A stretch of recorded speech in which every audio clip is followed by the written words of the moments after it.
tsahin na masamang-masama po ang loob.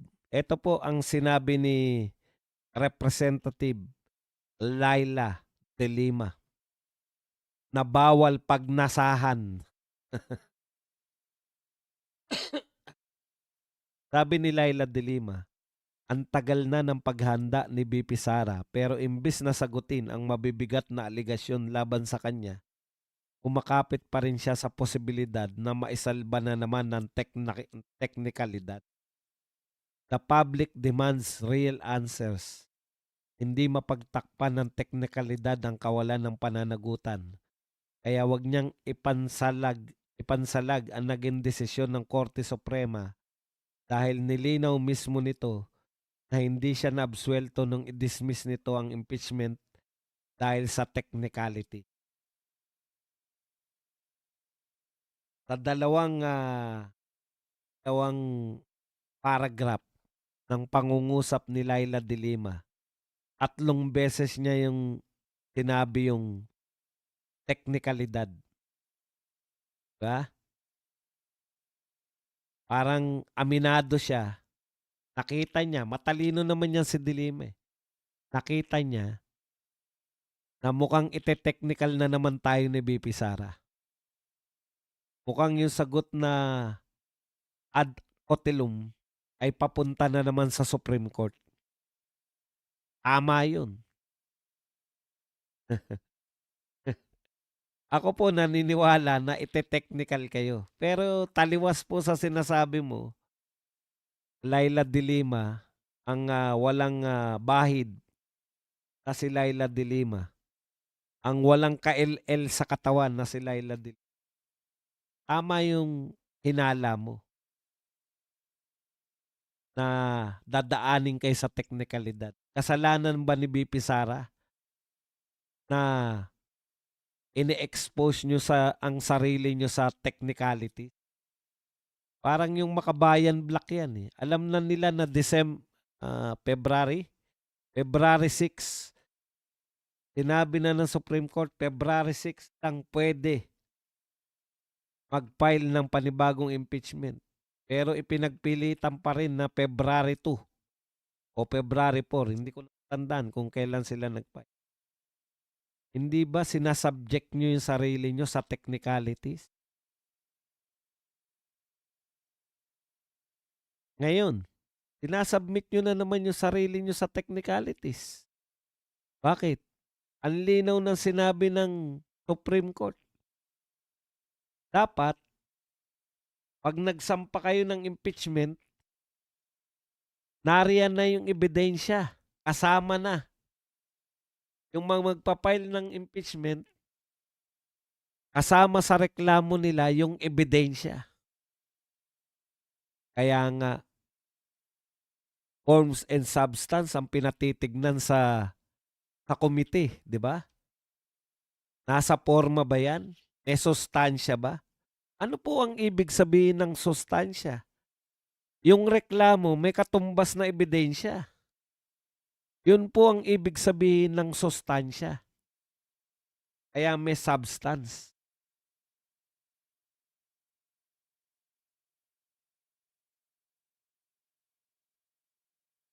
So, ibig sabihin,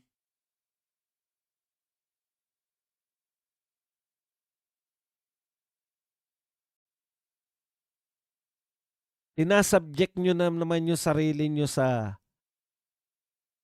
technicalities kasi ipinasan nyo na with substance yung wala namang ebidensya. Sasabihin, tuloy natin, baka meron pang sinasabi to. They even question part of my statement during one of the Justice Committee hearings instead of answering the allegations. Nagpapatawa ba sila? Kaya ako nga in-endorse yung complaint, di ba? Anak nga siya ng tatay niya. Ayaw niyang harapin ang mga akusasyon laban sa kanya.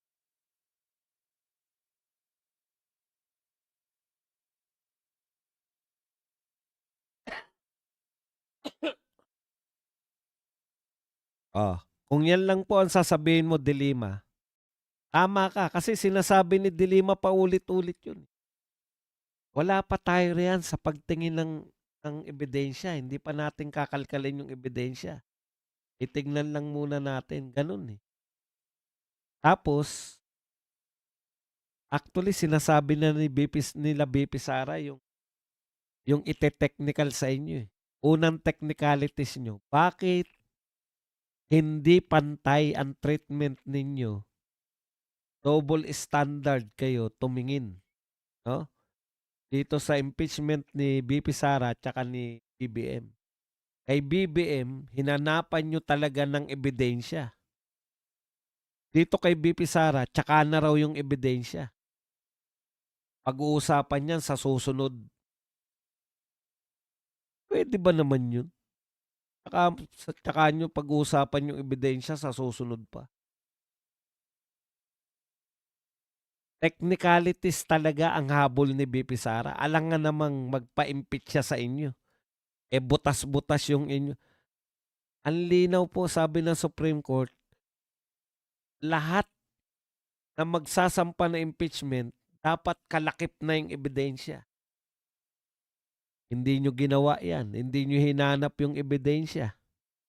Sabi nyo pa nga, hindi pa dapat pinag-uusapan yung ebidensya. Yung pala, anong ginawa ni Jokno? Humingi. Bakit kayo humihingi ng kopya ng bank account ni BP Sara? Kopya ng SALN? Kopya ng ah, mga business, mga papeles sa business ni BP Sara? Para magkaroon kayo ng ebidensya na mayroon siyang unexplained wealth. Di ba? So, ibig sabihin, wala pa kayong ebidensya, pinaparatangan nyo na si BP Sara na may unexplained wealth siya. Sabi nga ni BP Sara, asan yun na unexplained dito sa SALN? Hindi mo matotokis, dilema. Ang Supreme Court,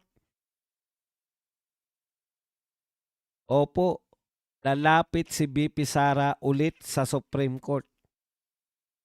Kaya nyo bang pigilan si BP Sara? Hindi. Kaya malamang, lahat ng pinagpaguran ninyo, basura. O, ibabalik natin sa iyo. Ang tagal ng paghahanda ni BP Sara pero imbis na sagutin ang mabibigat na aligasyon laban sa kanya, umakapit siya. O, balik natin sa iyo. Ang tagal nyo na naghahanda sa impeachment. Hanggang ngayon, wala pa rin pala kayong ebidensya. Diba? Yan ang katotohanan. Ito pa isa, yung kanya namang pamangkin na si Luistro. Sabi ni Luistro, actually, sayang. Sayang ang oportunidad na sana na-address lahat ng mga alleged offenses and grounds sapagkat ito yung matagal nang hinihintay ng ating mga kapwa Pilipino. Ang kasagutan sa mga aligasyon laban sa ating Vice Presidente. Eh yung aligasyon nyo naman, di totoong impeachable eh. Yung aligasyon nyo naman, magkakaroon lang ng sustansya. Walang sustansya ang inyong aligasyon kasi wala naman kayong facts. Anong hindi sinagot? Sinagot nga kayo eh. Hinahanapan nga kayo, ang sinasabi nga, ano ang facts na naglalaman? Halimbawa, may sinabi siya rito eh. Sa case of threat, very clear ang personal participation. Sinagot yan. Sabi ng kapwa ni BP Sara, para mo masabi na mayroon threat sa buhay ng first family, kinakailangan ipakita mo na merong hinire si BP Sara. Saan? Kailan? Sino? Kailangan tukoy mo. Doon lang kayo pumapasok kay Bong Suntay eh. Naisip lang ni BP Sara eh. Eh sinabi daw ni BP Sara yun.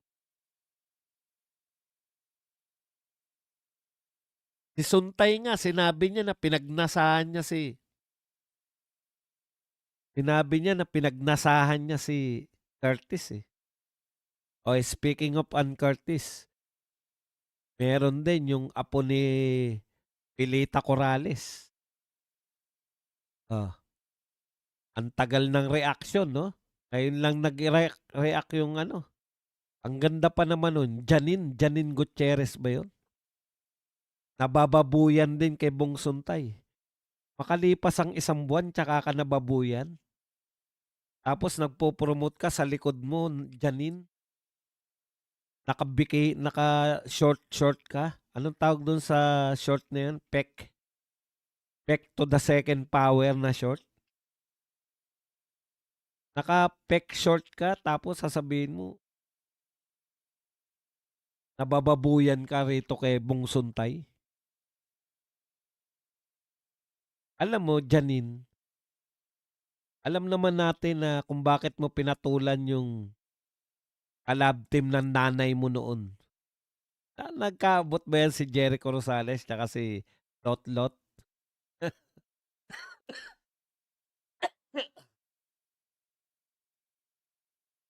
Kasi nakita mo sumikat yung Maris Racal, di ba? Pinatulan yung matandang banda ng ano, River Maya. Eh kasing tanda ko na. Si Maris Racal ilang taon ba yun? 18? Tapos, iniwan din. Nung na-realize ni Racal na sikat na ako, okay na ako rito. Aba, di pa nadala si, ano, si Pogi. Pangalan no, Rico Blanco. Di pa nadala si Rico Blanco. Humanap pa na mas bata pa kay Racal. Nang tinapay si Rico Blanco. Alam kung ano. Pag ginagaya mo, kaya mo pinatulan si Jericho.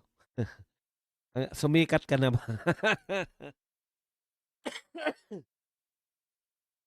Nakisawsaw pa kayo sa politika, putya. Imbis na hindi namin kayo tinitira. Yan ka na lang. Yan ka na lang. O kaya si Heart Evangelista, di ba? Umatol din sa Thunders. Ganyan talaga buhay.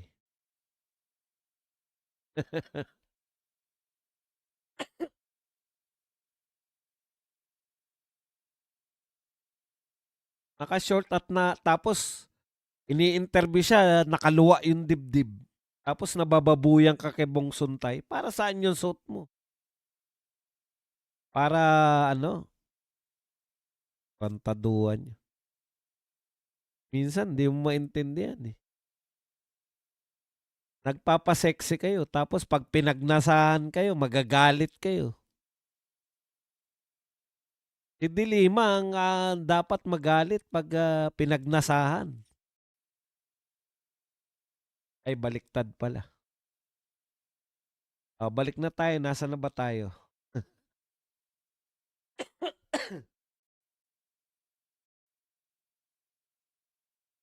Ano ba yung tinatalakay ko? Bit tayo napunta ron kay ano? Ayun. Na-miss daw ni BP Sara. Sayang daw. Kasi hindi niya nasagot. Wala po na-miss si BP Sara dahil kayo nga po 1 taon na hindi nyo pa rin po, hindi pa rin kayo nakapag-ipon ng ebidensya. Kukuha pa rin kayo ng ebidensya. Tsaka sino ipiplease? Alam niyo po, huwag kayong maniwala dyan. Hindi po kinakailangan ni BP Sara na i-please kayo sa Committee on Justice. Sabi ko nga sa Birada, kahit nasagutin yan punto per punto ni BP Sara, ganun pa rin po ang magiging ano nyo. 54-1 pa rin. Hindi po mababago. Pustahan tayo. 54-1 pa rin ang boto. Pabor kayo sa impeachment.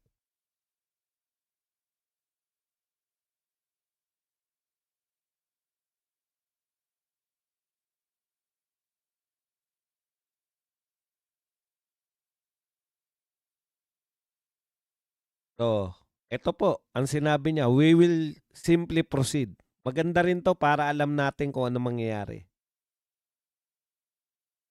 So on Wednesday, mag-discuss lang tayo ng preliminary matters because I understand the complainants still have a period of 3 days to file answer.